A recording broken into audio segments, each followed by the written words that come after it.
Let's pray. Praise God. Hallelujah. Lord, maraming salamat sa pagkakataon na binigay mo sa amin na ikaw ay aming masamba o sambahin, pasalamatan, papurihan, parangalan, at tunay na patuloy na sa aming buhay ay makita ang iyong kabutihan at katapatan. Salamat din, Panginoon, na ikaw ay Diyos na hindi nagbabago at nanatiling ikaw maging noon pa man hanggang ngayon at sa mga darating na panahon. Kaya nga, O Diyos, sa umaga pong ito, patuloy kaming lumalapit na magpagtitiwala na ikaw ang mangungusap sa puso at isipan ng bawat isa sa amin upang maunawaan namin ang iyong mensahe o kalooban na dapat naming madinig sa araw na ito at higit sa lahat ay maipamuhay sa gabay at patnubay ng iyong Santong Espiritu. Salamat, Panginoon, na ang iyong mga salita ay buhay at mabisa at matalas pa sa anumang tabak na magkabila ay talim upang tunay at mapatunayan namin, O Diyos, na bawat salita mo at pangako mo ay hindi lilipas, bagamat ang langit at ang lupa ay pwedeng lumipas, Panginoon, datapot ang iyong salita ay mananatili. Kaya, Panginoon, patuloy kaming may mapangahawakan sa aming mga buhay at yan ay ang iyong mga nasusulat na buhay na salita na siya rin naming pakikinggan sa umagang ito. Salamat, Panginoon, na tunay nga na magiging mabunga ang mensahe mo sa amin sapagkat sa buong isang linggo, Panginoon, ito po ang aming isa sa katuparan. Salamat po sa iyo, Panginoon, sa iyong gabay, sa iyong lingkod, sa pangalan ng aming Panginoong Jesus, ito po ang aming dalangin. Amen and amen. Okay. So, praise the Lord. Ito namang akin. Anyway, so para hindi na ako maabala, dito na lang ako sa maliit. Praise God. So, last week po ay tinalakay natin yung message sa minsang pagkakataon. So in this life, there is only one chance, although may mga second chances tayong nadidinig, pero when it comes to this life, isa lang ang buhay natin. Amen. So yung isang pagkakataon na binigay sa atin sa buhay na ito ay magandang magamit natin. Dahil sa ating tinalakay ay tatlong bagay yung ating nakita. So yung mga servants ng isang master na tinawag niya, yung tatlo ay sabi they have the same calling. So they have the same priority, and then the same opportunity na tinanggap sila. Although, ang tinanggap nila ay magkakaiba, yung isa ay 5, yung isa ay 2, yung isa ay 1, but ang sabi ng Biblia is, it is according to their abilities. Ganon din po tayo, So, what we have, binigay ng Diyos atin, at gagamitin natin sa buhay natin na ito, base yan sa abilidad natin. So kaya nga we must not compare ourselves to others. Which is, yan ang madalas na nangyayari, So kahit sa physical feature na lang, bakit siya matangos ang ilong ako hindi? Yeah? Kahit siya magkapatid, di ba? So bakit siya malaguya ako ali? So because you compare. Amen?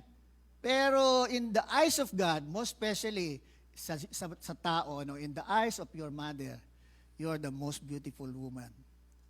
Di ba? Amen? Walang sasabihin sa iyo na ang nanay mo na pangit ka. Ako po ay yan ang ng lola ko sa akin. Pogi daw ako. Okay, praise God. So, kasi madalas we compare ourselves to others, kaya ganon din natin tinitingnan ang ating mga sarili.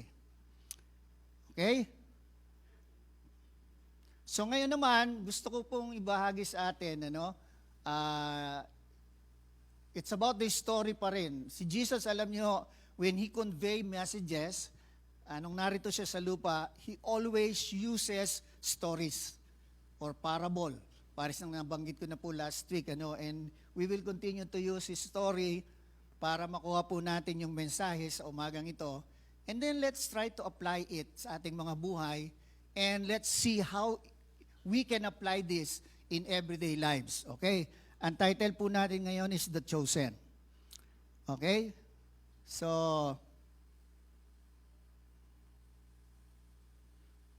nawala yung aking isang verse dito. Ano yung susunod sa The Chosen ko dyan? Genesis agad. Okay. So, actually dyan ay, di bale, mamaya na lang.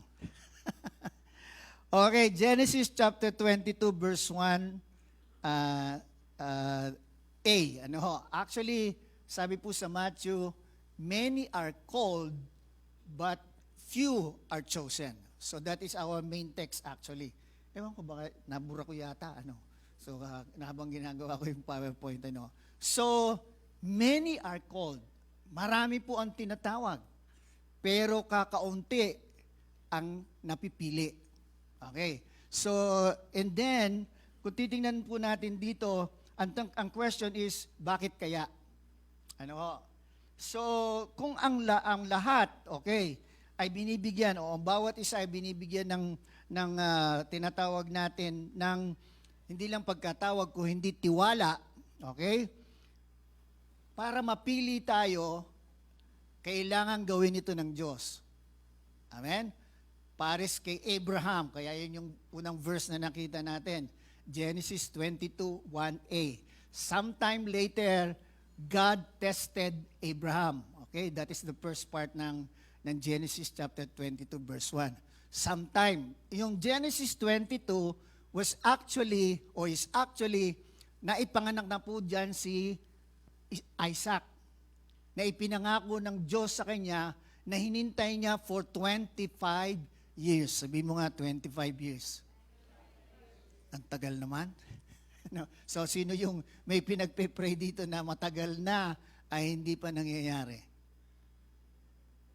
Okay, so, alam niyo po, si Abraham, ay 25 years naghintay na si Isaac ay may panganak. And nung si Isaac ay nagbibinatilyo na, yun po yung context ng Genesis chapter 22.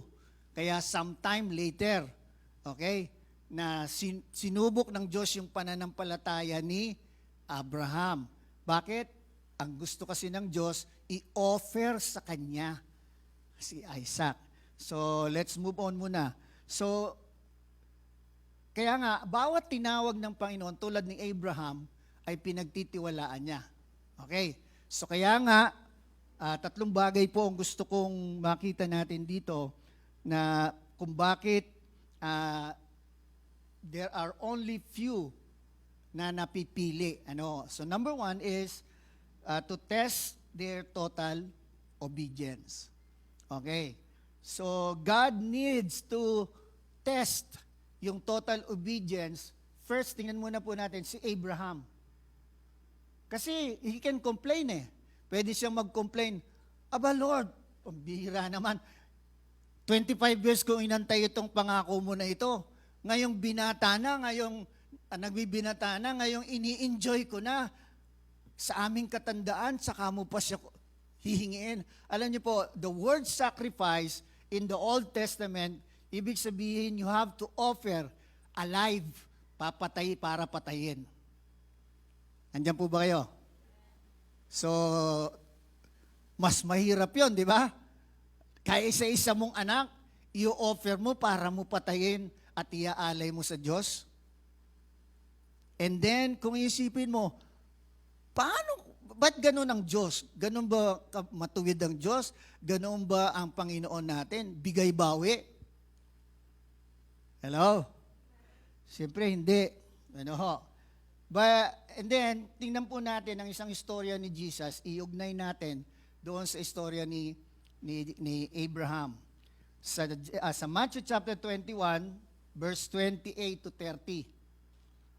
This is another story na maganda po nating makita. I would like to read it. Sabi dito, but what do you think about this? A man with 2 sons told the older boy, Son, go out and work in the vineyard today. The son answered, "No, I won't go." But later, he changed his mind and went anyway. 30. Then the father told the other son, "You go."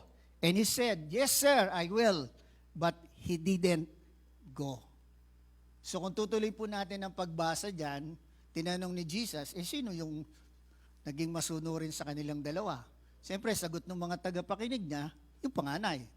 Kasi nag-iba yung kanyang isip. Samantalang yung bunso ay umoo pero hindi naman sumunod. So sa story na ito, this is the test of obedience. Why? So makita natin, sa una, tumanggi siya. But the key word here is, he changed his mind. Hello? And went. Sabi po dyan, ano? So, kaya kung titingnan po natin, there are times na parang sa atin, ang hirap sundin ng Panginoon. Di ba? So, lalo na may kinalaman niyan sa iyong mga personal habits, personal ways of life, okay? Paano ka namumuhay, paano ka, ibig sabihin, your everyday life. So, kahit sinabi mo, Lord, yes, Lord, I am willing to follow you. I am willing to give my life to you. I am willing to do your will. Pero pagdating na nung everyday life mo, hello? Sabi nga nung iba, maraming mga Kristiyano lang sa simbahan. Andiyan po ba tayo? Pagdating sa labas, hindi na. One day Christian, Sunday lang. And the rest of the 6 days, natetest yung obedience. So kaya po dito, no, napakalaga na makita natin, kaya pinakita to ni Jesus, kasi pinapaunawa sa kanyang tagapakinig, at sa atin ngayon, maybe at first, tumatanggi tayo. Okay? Pero, dito makita natin, we can change our mind. Kaya nga po, alam nyo, nung tayo ay hindi pa nakakakilala sa Panginoong Jesucristo, okay? So we do and we live yung sarili nating pamamaraan ng buhay.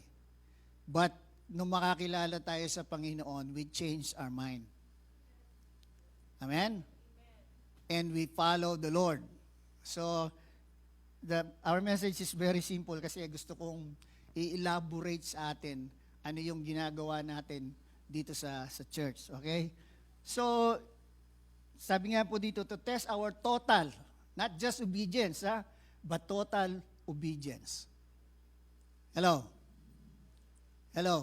So, kasi po makita natin dito, it's very important yung total obedience. Meaning to say, in every day ng ating buhay, in every area ng ating buhay. And then after testing our total obedience, number 2 is, the Lord is going to test our commitment. O those who has been trusted, He will test their commitment. Okay? Hello? So, dito po, tingnan naman natin, another story na naman, na binigay ni Jesus sa Luke chapter 19 verse 11 to 13. Ang sabi niya dito, the crowd was listening to everything Jesus said. And because he was nearing Jerusalem, he told them a story to correct the impression that the kingdom of God will begin right away.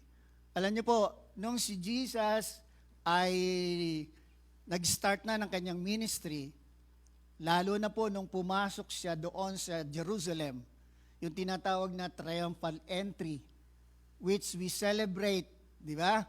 Pagmahal na araw, ano? So yung triumphal entry ni Jesus sa Jerusalem, na naglatag sila ng damit nila, ng mga dahon ng, kung ano, ng mga puno, olibo yata, or basta yung pinapakita nila na si Jesus yung karapat-dapat na hari. Kasi pinulfill niya yung prophecy na yung hari na yan ay nakaupo sa asno na papasok sa Jerusalem na hindi pa nasakyan o nagamit ng kahit sino. Hello? Kaya sinisigaw nila, at doon paniwala nila si Jesus ay maghahari na. Andiyan po ba tayo? So ngayon sa verse 12, he said, so dahil sa ganoon ng kanilang pagkaintindi, nagkwento siya. He said, a nobleman was called away to a distant empire to be crowned king and then return. So noble, in other words, is prince. Okay? And from prince, he will be crowned as king. Okay? So, 13, before he left, ito po, narito na naman yung pagkatawag, he called together 10, dito po, 10. Saka yung pinag-aralan natin last week, he called together his servants. At 3 lang po yung nabasa natin doon. Ano? Dito naman, he called his 10 servants and divided among them 10 pounds of silver, saying, invest this for me while I am gone. Okay, so 10 sa kanyang mga servants ang kanyang tinawag. Okay, at ang sabi niya, so invest this, yung binigay niyang silver sa kanila, no? So ibig sabihin, yung 10 pounds na silver, bawat isa sa kanila tigo 1 pound. Nasusunod po ba natin? So yung 10, dahil 10 pounds yung silver na meron yung nobleman, so binigay niya sa 10. So sa simple arithmetic, tigi-tigisa sila. Okay? And then, so sabi dito, pero ang karugtong after distributing the silver, sabi niya, invest this for me while I am gone. So kaya makita natin, yung invest speaks of commitment. Why? So tingnan po natin yung simple meaning ng invest. Invest, according to Merriam and Webster Dictionary, means to commit, to involve or engage. Hello? So makita po natin dito, nung bigyan sila ng command ng nobleman who will be king later on, or who will be crowned king later on, so makita natin dito, ang ibig niyan sabihin, commit this money or silver for me. So ibig sabihin talagang gamitin, gawin. At dito nga po ay ginamit yung salitang involve. So ibig sabihin, when we invest, we do something. Hello? Nandiyan pa po ba tayo? So kaya nga po, gusto ko ngayon iugnay yung ginagawa po natin dito sa church. So we have started yung tinatawag nating first wave of Plan 40. So ano ba yung Plan 40? Ang simpleng understanding po dito na dapat makita natin, this is a winning strategy na ibig sabihin tayo po ay mag-share o una muna magpe-pray, mag-i-invite, at magpipreserve ng mga tatanggap sa Panginoon. Hello? So we will pray, we will invite, and then we will preserve. Kailangan panatilihin natin o mapanatili natin sila. Tulad ninyo na nananatili ngayon. Okay? So upang ang kalooban ng Diyos ay mangyari. Kaya nga, ang sa atin, we have to commit. So this is, in other words, if we will use the word invest, so this is investing our talent, our ability, this will be investing our time, money, effort, and everything. Hello? So ito po yung na ito. And then, yung involve or engage, ikaw mismo. So, sabihin mo sa katabi mo, may pakialam tayo. Sa Tagalog, medyo pangit ano yan eh, no? Kasi pag sinabing pakialam pakialamero ka. Ano, parang pinangungunahan mo o tawag dito, yun na nga yun. Okay. Pero pag sinabi mong may pakialam, so ibig sabihin, you are seeing yourself as part. Nakikita mo ang iyong sarili bilang bahagi ng ginagawa. Nakukuha po ba natin? Nakukuha po ba natin? So, ibig sabihin dito ng Panginoon, don't just, tawag dito, sit there. Huwag mong basta, huwag ka na lang maupo dyan, o huwag mong itago na lang yung pera ko o yung silver ko, gamitin mo. Amen po ba doon? Amen po ba doon? So, kaya po dito makikita natin, dito sa story ng Panginoon, so, actually nagkaroon ako ng katanungan eh. So, bakit nag-switch si Jesus from that story? Ano, ang isip ng mga tao, maghahari na siya. And then, tapos bigla dito nagkwento siya that a nobleman will go to a distant place to be crowned king. So, kaya kung iintindihin natin yung context, that is the same with Jesus. Dumating siya hindi para maghari. Dumating siya para maging tagapagligtas. At kailangan siyang bumalik uli sa Ama to be crowned king. At ang sabi ng Bible, Jesus is the King of kings and the Lord of lords. Kaya pagbaba po niya, siya ay magiging hari ng lahat ng hari ng sanlibutan at Panginoon ng lahat ng Panginoon dito sa sanlibutan. Kaya nga sabi po ng Biblia din, every knee shall bow, every tongue shall confess that Jesus Christ is Lord. Nakuha po ba natin?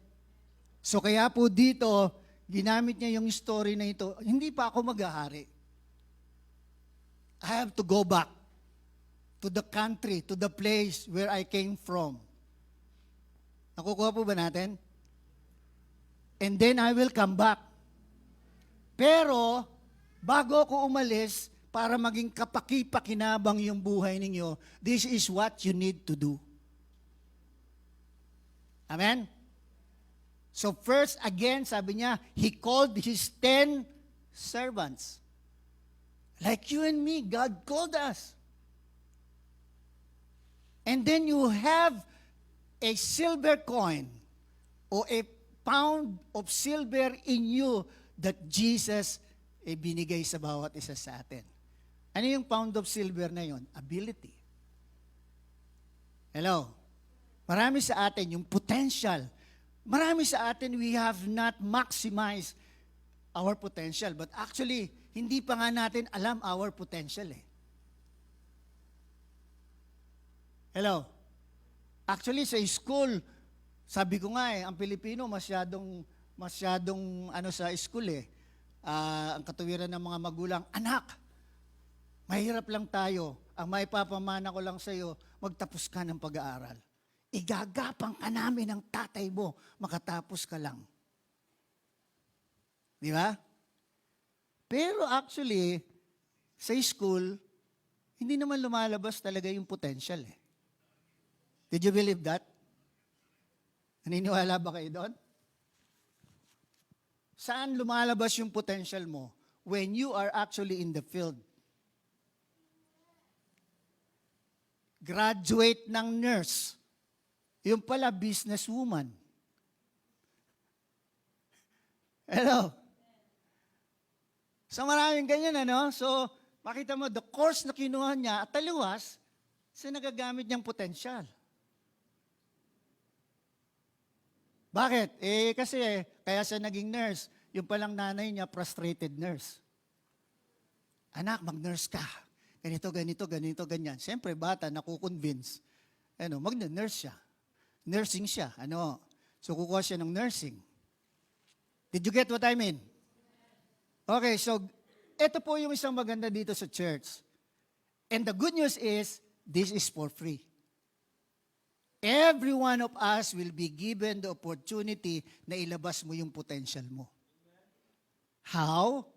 By involving, by committing, by engaging ourselves sa pinapagawa ng Panginoon. Ako, kung hindi ako nag-commit, hindi ko kaya magsalita dito sa harap. I remember, alam niyo po, kahit papano, nung ako'y nasa elementary, lagi akong kasama sa honor roll. Sa amin, pagka honor ka, meron kang parang special, anong tawag doon? Pag-perform ka ng special tula, or song, or sayaw. So ngayon ako, bibigyan ako, karaniwan tula. Kasi hindi pa ako marunong kumanta noon. Hindi rin naman ako lalo nang marunong sumayaw. Parehas pong kanan yung aking paa. Okay, so bibigyan ako ng na tutula. Alam niyo po, sa sobrang nervous ko, pag sa itaas na ako, dahil maraming tao, sa sobrang nervous ko, nakakalimutan ko. Alam niyo ang gagawin ko by the time na nakalimutan ko, tatalon ako sa stage. Tatakbo na ako. Pero when I answer the call of God, okay, to be a pastor, kahit nininervous pa rin ako, pero I can speak to many people right now. That is a potential na inilabas ng Panginoon when I commit, when I invest, or I involve myself sa gawain ng Panginoon. Amen? Hello? At ngayon, for the glory of God, and sa tulong at biyaya ng mga kasama nating kamanggagawa sa church, mga pastor at mga leaders, ay nag-multiply na po ang churches natin. Meron tayo din sa Angeles, meron tayo sa San Carlos, Pangasinan, meron tayo sa Baguio, meron tayo sa Hong Kong, meron tayo sa Macau. Through this ministry. Ako po ba natin? So makita po natin, hindi lamang ikaw lalabas yung personal potential mo, but you will be able to help others para mailabas yung potential. At yan po yung ginagawa natin dito. Amen? So, meron pala sa inyo magaling na organizer. Meron pala sa inyo magaling mag-invite. Meron palang magaling mag-share. Hello? Nakuha po ba natin? May magaling palang teacher sa inyo. So, lalabas yun. Kung hindi tayo involved, hindi po lalabas yun. Amen? Bakit? Nahihiya ako ako, kung pinatnatili ko yung pagiging mahihiyain ko, hindi ako nagsasalita ngayon sa harap nyo. And I was able to speak, hindi lang po sa mga Filipino. Alam nyo, twice ako nag-speak sa mga Amerikano, sa church ng American, dalawang lugar po yon, sa Oklahoma at saka sa North Carolina, na walang Pilipino. Ang matindi pa noon, ang accent nila is different. Sa North Carolina, parang mga ibon yan. Yung accent nila, grabe. Kaya panoorin nyo yung mga western, yung accent nila. Yung ain't. Di ba? Marami mga words na talagang, kaya nga, buti na lang yung pastor, sanay siya talaga, naiintindihan niya dahil nagpupunta siya dito, yung pastor nila, naiintindihan niya yung English ng Pilipino. Kaya yung isang leader niya, nakadikit sa kanya, tanong ng tanong, ano yung sinasabi niya? Pero alam niyo po, that was the first time I spoke in Oklahoma, talagang doon ko naranasan yung first time na full English. Sabi ko nung araw, magtanong lang ako, may ninong po kasi kaming Amerikano, kaibigan ng biyanan ko, pag sinundo ko, naikwentong na yata sa inyo, pag sinundo ko yung sa hotel, sasabihin ko lang, Papa James, let's go. Sa buong biyahe namin sa bus, hindi na kami mag-uusap. Kasi wala na akong alam sabihin. Andiyan ba kayo? Hello? Pero nung nakatayo na po ako sa isang church sa Oklahoma at nag-i-speak na ako, sabi ko, sasabihin bang magagawa ko to? Amen? So kaya po makita natin, God is going to release your potentials, okay? Not just potential, but potentials. Alam nyo ba, ang isang ordinaryong tao, meron daw siyang, ayon sa pag-aaral, meron siyang more than 500 potential sa kanya. Hello? Hello? Tingnan nyo na lang, isang simple example. Pagluluto, potential yan. Merong masarap magluto, paglutuin mo ng parehas na putahe, yung dalawa na merong potential sa cooking at yung isa, marunong lang magluto. Sasabihin mo alin ang masarap. Hello? Hello? Kasi meron siyang kakayanan na nakalagay na isasama niya doon sa kanyang niluluto. So, simple example lang po yan. Are you getting what I'm saying? Okay, let's continue.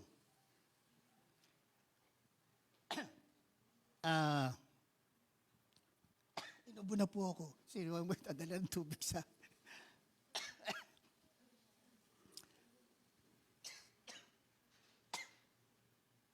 Nasamid na ako. Okay. So, to test our total obedience and our total commitment, so it's not enough. Ano yung pangatlo? The test of our faithfulness. O the test, to test the faithfulness of these 10 servants. Okay, balikan muna natin yung mga servants. Tingnan natin yung meaning, simple meaning ng faithfulness sa dictionary again. Merriam-Webster Dictionary. Faithfulness means steadfast in their allegiance to their king. Thank you. Inom muna po ako, sandali ha. Okay, ang ganda po ng meaning. Ang faithfulness pala ay pagiging matatag or steadfast. Okay? Tama ba yung Tagalog ko? Pagiging matatag sa kanilang ugnayan. Okay? O sa kanilang, tama ba yun? Ugnayan, allegiance to their king. Okay? So sila ay tapat. Okay? Sila ay matatag sa kanilang relasyon. Hindi natitinag ang kanilang relasyon sa kanilang hari. Are you getting it? Okay. Kaya dito makikita po natin, pinanghuli ko po si Abraham. Kaya lang kanina nailagay siya sa unahan Sa Genesis 22 verse 1a, New Living Translation, yung unang bahagi ng ng 1a po dyan is sometime later. Okay, kinalaunan, sinubok ng Diyos si Abraham. Ang atin po palang pananampalataya, ang Diyos mismo susubukin tayo. Hello? Why? Because to God, your faithfulness, your steadfastness is very important. Kasi alam niyo po, madalas sa ating mga tao, pag nakuha na natin yung ating gusto o yung ating pinagpe-pray, biglang nag-iiba yung timpla natin. Hello? Hello? Tama po ba? Tama po ba? Like for example, Lord, bigyan niyo po ako ng trabaho. Binigyan ng trabaho. Nung may trabaho na, Lord, pasensya ka na. Pagod ako eh.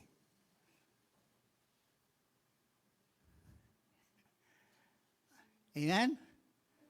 O kaya, Lord, palakihin mo po ang aking sweldo o ang kita ko sa aking business. Nung malaki na yung kita sa business, sino ba nagkwento nun? Dati, 5,000 lang yung kanyang tithes. Nung naging 50,000 na, hindi na niya mai-release. Actually, may totoong pangyayari pong ganyan. Ewan ko kung naikwento ko na yan.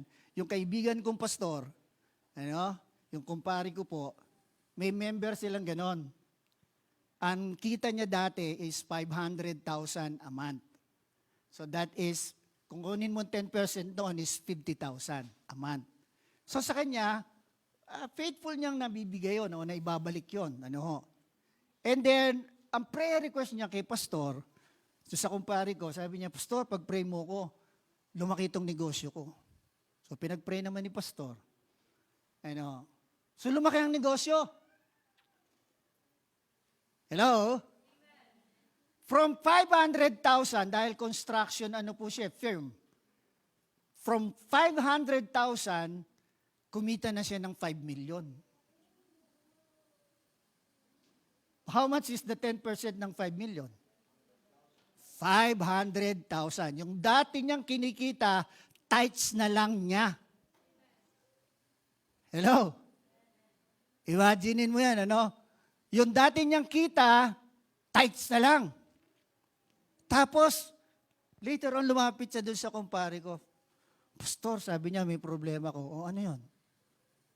Hindi ko na po maibigay yung tithes ko o maibalik yung tithes ko kay Lord. Bakit? Faithful tither ka naman Sa tagal mo na dito sa atin sa church, wala kang palya sa pagbabalik mo ng tithes. Kasi pastor, dati yon 50,000 lang. Ngayon po, 500,000 na ang aking tithes. Kaya po hindi ko na maibalik. Hello? Sabi niya, halika, pagpipray kita. Sige, pastor.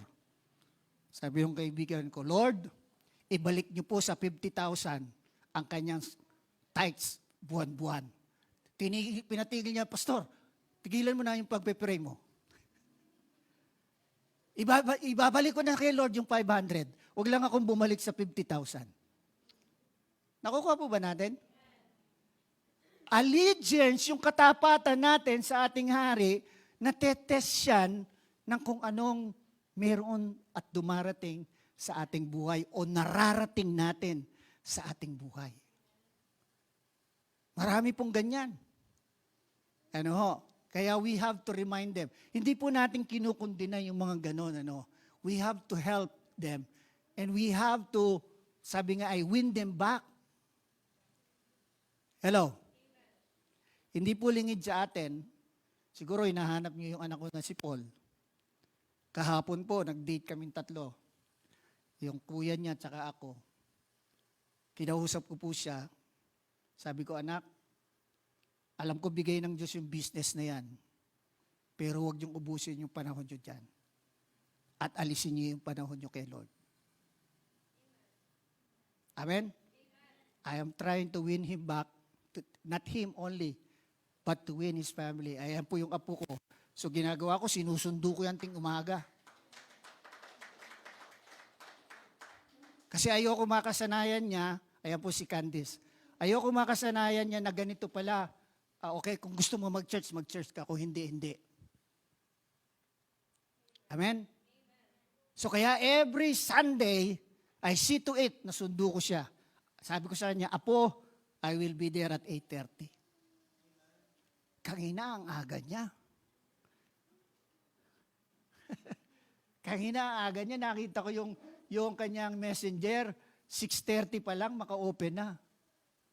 Nag-miss call ako sa kanya, nag-reply. Tapos nung 8:00, nag-text ako sa kanya, sabi ko, Apo, I am on the way. Nasa labas na po ako. Dati, gigisingin ko pa yan ang tagal kong ginigising. Pero, kita po ninyo, Hello? Nakukuha po ba ninyo yung message? Okay, so yung allegiance natin sa atin pong hari ay napakahalaga. And this is the example of Abraham. Pinakita niya yung katatagan ng kanyang relasyon sa Diyos. Hindi si Isaac ang maghihiwalay sa kanyang Panginoon. Amen? Kung binigyan siya ng Isaac, God can give him another Isaac. Pero hindi po ganun ang Diyos. Ang Diyos po natin ay makatarungan. What He has given you, hindi niya yan babawiin. Kung hindi ano pa, pagyayamanin niya yan, pararamihin niya yan, pagpapalain niya pa yan. Kaya mula kay Abraham, si Isaac, si Jacob, at yung 12 na buo ang bayan ng Israel. God fulfilled His promise to Abraham. Why? Because He is faithful. So, tingnan po natin, the fruit of His faithfulness, ang bunga ng katapatan ni Abraham sa ating Diyos. Sa James chapter 2, verse 21 to 23. So, ibig sabihin, ang Diyos ay hindi magpapabaya. Ang Diyos ay hindi makakalimot. Okay, at ang Diyos higit sa lahat, hindi mo mahihigitan sa pagbibigay. Hello? Okay, kung binigay mo yung buhay mo, mas nauna siyang nagbigay ng kanyang buhay sa atin. Hindi lang siya namatay. Oh, EJ, magpapakamatay ako para sa iyo, ha? No. He sacrificed His life. Nagdusa pa siya. Okay, basahin po natin ang James before I conclude this message. Ang sabi po dito, James 2:21, New Living Translation, don't you remember that our ancestor Abraham was shown to be right with God by his actions? So kailan siya itinuring o ipinakita na matuwid, okay, ng Diyos? Nang siya ay, o sa pamamagitan ng kanyang pagsunod, action, pagtupad ng pinapagawa ng Diyos when He offered His son, Isaac, on the altar. Talagang in-offer po niya. Actually, sabi po nung pag tinuloy niyo yung chapter 22 ng Genesis, sasaksakin na lang niya. Amen? Amen? Verse 23, ito po yung maganda. And so it happened, just as the scriptures say, Abraham believed God. This is important. We have to believe God. Pagka sinabi nating believe God, yes, there will be many temptations, there will be many trials, there will be, sabi dito, prolonged answer to our prayer, pero, dito po sabi dito, we have to believe God, that God is God. Amen? Imagine, 25 years, at hindi lang yon. Si Abraham is 100 years old. Si Sarah is 90 years old. From the mouth mismo ni Sarah, ngayong ako ay kupas na o lanta at kupas na. Hello? Hello? So, ibig sabihin talaga in the natural and scientifically, ang isang matanda na ay hindi na pwedeng manganak. Lalo na wala na siyang monthly period. Bakit? Wala nang tinatawag na ano yun.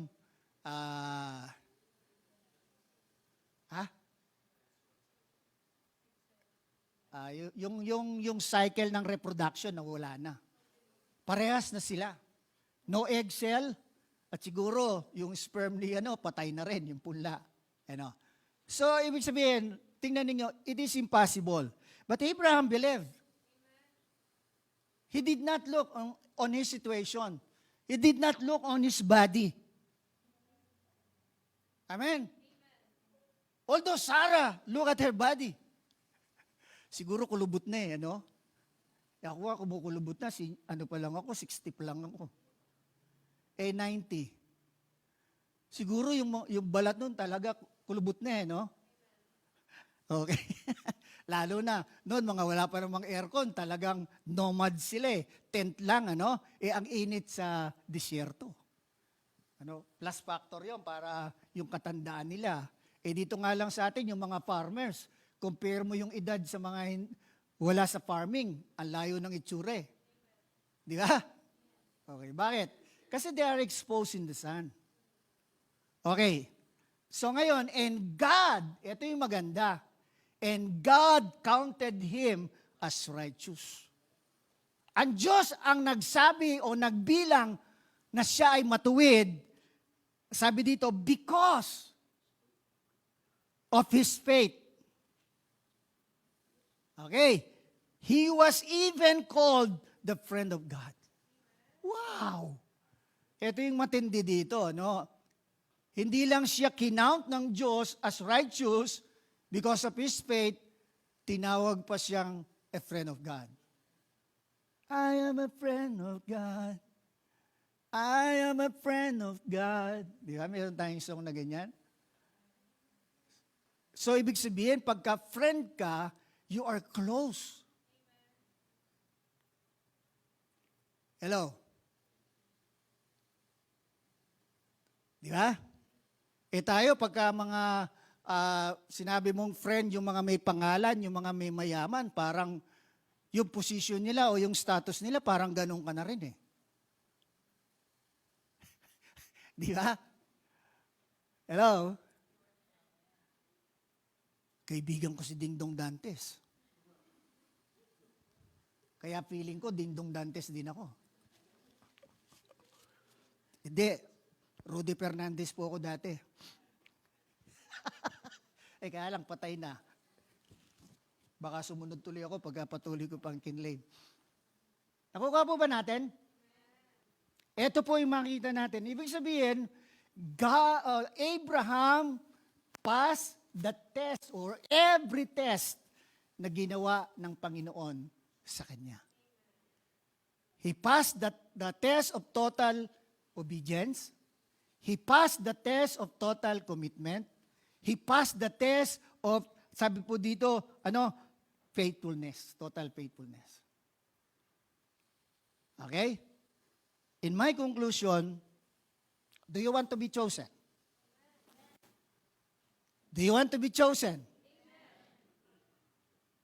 Hindi konbinsido. Do you want to be chosen? Amen. So you have to convince yourself, I want to be chosen. Yes, maraming tinawag, kasama ako sa tinawag, pero ko kaunti ang pinipili. At I wanted to be one of those chosen.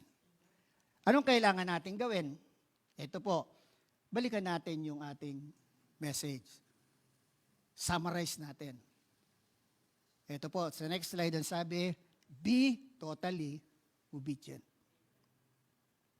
Be totally obedient, be totally committed, and be totally faithful. And last slide, your decision today matters. Yung decision mo ngayon, para sabihin mo sa Diyos at sa iyong sarili na nais mong mapili, ay napakahalaga. Amen? Amen? Ikaw ang magdi-decide niyan. No one can decide for you. I cannot decide for you. Only you can decide if you want to be chosen. Let us all stand.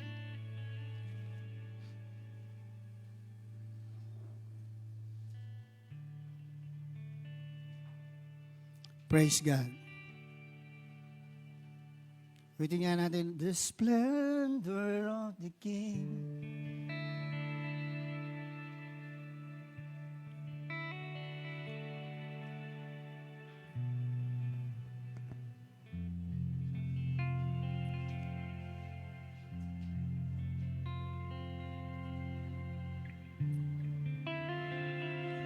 Yes, Lord Jesus. Sige po, let us focus on the Lord right now. Sabihin mo sa iyong puso at labi, Lord, I wanted to be chosen. And my pattern is my father, who is Abraham. Kaya tayo mananampalataya ngayon dahil kay Abraham. Ano ho? And like him, piliin natin o sabihin natin sa Lord, Lord, gusto kong mapabilang sa mga pinili mo. Marami kang tinatawag, pero kakaunti ang napipili. Sige po, awitin natin. the splendor of a king, clothed in majesty. Let all the earth rejoice, all the earth rejoice. He wraps himself in light, and darkness tries to hide, and trembles at his voice, trembles at his voice. How great! Yes, you are great. Is our God, you are great. Sing with Hallelujah. me, how great! Come on, let us sing that is our song. God. That God is our And great we'll God. see how great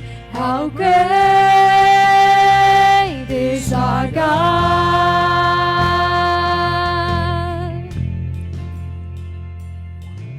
And age to age we stand, and time is in his hand, beginning and the end, beginning and the end. The Godhead three in one, Father, Spirit, Son, the Lion and the Lamb, the Lion and the Lamb. How great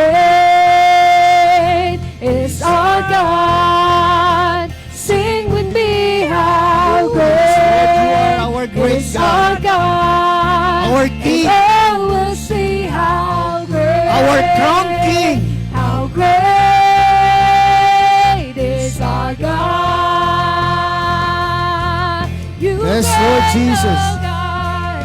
How great is our God. Sing with me, how great is our God. And oh, we'll see how great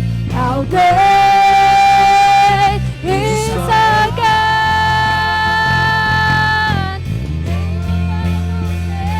You're the name above yes. all names. Higit ka sa lahat ng pangalan, You are Panginoon. worthy of Dapat, Panginoon, all na aming purihin. And my heart will sing. Yes, How Lord. great is our God. Whoa, you're the name above all names. Yes, Lord. Yes, Lord You God. are worthy of all praise. And my heart will sing. How great is our God. Itataas ang ngalan mo. Yes, Lord Jesus. Itataas namin. At patuloy na itataas ang iyong pangalan, Panginoon. Lord, ikaw ang hari namin na tumanggap ng iyong korona. Sapagkat tinapos mo, Panginoon, the purpose of coming here on earth. At yon ay upang hanapin at iligtas kaming mga nawawala. At ngayon na ikaw ay nandiyan sa sangkalangitan upang putungan ang iyong korona bilang hari. At sa iyong pagbabalik ay ninanais mo na makita kami at na magsulit sa iyo, Panginoon, ng aming mga ginawa. Sapagkat binigyan mo po kami, Panginoon, hindi mo lang kami tinawag, O Diyos. Hindi mo lang kami pinagkatiwalaan, kundi binigyan mo kami ng mga kakayanan na ngayon ay pinapadaan mo sa mga pagsubok upang mapalabas ang tunay na kinang, ang tunay na kwalidad ng potensyal na ipinagkaloob mo po sa amin, Panginoon. At yan ay patuloy na makikita namin, ang potensyal na yan ay magagamit namin Ang potensyal na yan, Panginoon, ay magiging kapakinabangan sa marami kung kami ay sasali, Panginoon. If we will invest our lives, our time, our whole being, in our everything, in your kingdom and for the expansion of your kingdom, Lord. Kaya nga sa aming kasalukuyang ginagawa, Panginoon, na dalin ang mga tao sa iyo, ipanalangin, imbitahin, upang sila ay madala sa iyo at mapanatili, Panginoon, ay tulungan mo kami, Panginoon, na huwag kaming magkaroon ng takot na isali o sumali, Panginoon, upang ang mga tao sa aming paligid na tinatawag mo rin, Panginoon, ay makatugon na sa panahong ito sa iyong panawagan. At makasama namin at higit sa lahat, mapabilang sa iyong kaharian upang maging iyong anak. Kaya nga sa umagang ito, Panginoon, may iba't iba kaming sitwasyon sa aming mga buhay. Subalit, Panginoon, ang lahat ng yan ay batid mo.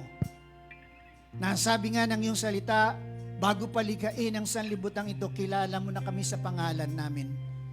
Kaya Panginoon, alam mo rin, kung kaya mo kami tinawag, ay alam mo rin na kaya naming gawin ang ipinapagawa mo sa amin. Sapagkat ang pagkatawag mo sa amin ay may pagtitiwala, may paniniwala, Panginoon, sa mga kakayanan na ipinagkaloob mo rin sa amin. Kaya nga, Panginoon, sa umagang ito, dalangin ko, tulungan mo kaming mapabilang sa iyong mga pinili.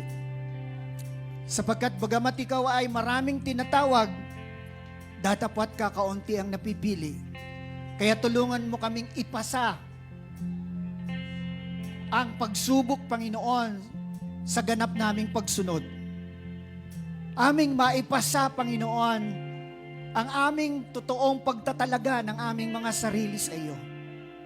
At gayon din, Panginoon, maipasa namin, Panginoon, ang aming katapatan at pagbibigay ng halaga sa aming relasyon sa iyo, Panginoon. Kaya nga sa umagang ito, marami pong salamat. Mula sa aming bilang ay tatawag ka at magpapanatili sa pamamagitan ng bawat isa sa amin sa tulong at biyaya ng iyong Santong Espiritu ng mga tao na nakatakda na kilalanin ka na kanilang Panginoon. Maraming salamat, Panginoon, for the anointing na ipagkaloob mo sa bawat isa. Ability, Panginoon. At kung wala silang kakayanang magsalita, Holy Spirit, ikaw ang nangako na sa panahon ng aming pagbabahagi ng iyong salita, ikaw mismo ang maglalagay ng mga salita sa aming labi, Panginoon, upang maibahagi ka namin. What we need is total obedience, Lord God. Kaya nga, Panginoon, I dedicate and I pray for each and everyone na narito, Panginoon.